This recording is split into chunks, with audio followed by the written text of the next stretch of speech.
घोटकी ज़िले में 4 लख खां वधीक ॿारनि खे पोलियो खां बचाव जा हिफ़ाज़ती फुड़ा पियारण लाइ समूरा इंतज़ाम मुकमिल कया विया। पोलियो मुहिम 18 खां 21 मई ताईं जारी रहंदी, जंहिं जो बाक़ाइदा इफ्तिताह डिप्टी कमिश्नर घोटकी मंजूर अहमद कुंडरानी PPHI सेंटर मीरपुर माथेलो में ॿारनि खे फुड़ा पियारे कयो, जॾहिं त अवाम में शऊर उजागर करण लाइ आगाही रैली पिण कढी वई। तकरीब में DHO डॉक्टर राव आफ्ताब, एन staff officer doctor Zaheer Domki, DM PPHI Arif Abbasi, WHO जे डॉक्टर न्याज़ ऐं यूनिसेफ जे डॉक्टर रहीम गडानी समेत ॿियनि लाॻापियल अमलदारनि पिण शिरकत कई। उन मौक़े ते डिप्टी कमिश्नर ॻाल्हाईंदे चयो त पोलियो हिकु ख़तरनाक बीमारी आहे जेका ॿारनि खे हमेशा लाइ माज़ूर बणाए छॾे थी, पर वक़्त सिर हिफ़ाज़ती फुड़ा पियारण सां इन जो मुकमिल ख़ात्मो मुमकिन आहे। हिन वालदेन ते ज़ोर ॾिनो त हू 5 सालनि ताईं जे उमिरि वारनि पंहिंजनि सभिनी ॿारनि खे हर मुहिम दौरान पोलियो जा फुड़ा ज़रूरी पियारीनि।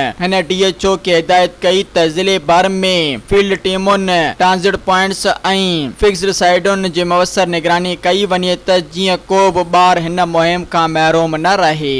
सब्सक्राइब कयो अवामी न्यूज़ HD खे ऐं ताज़ा तरीन ख़बरुनि लाइ ॾिसंदा रहो अवामी न्यूज़ HD।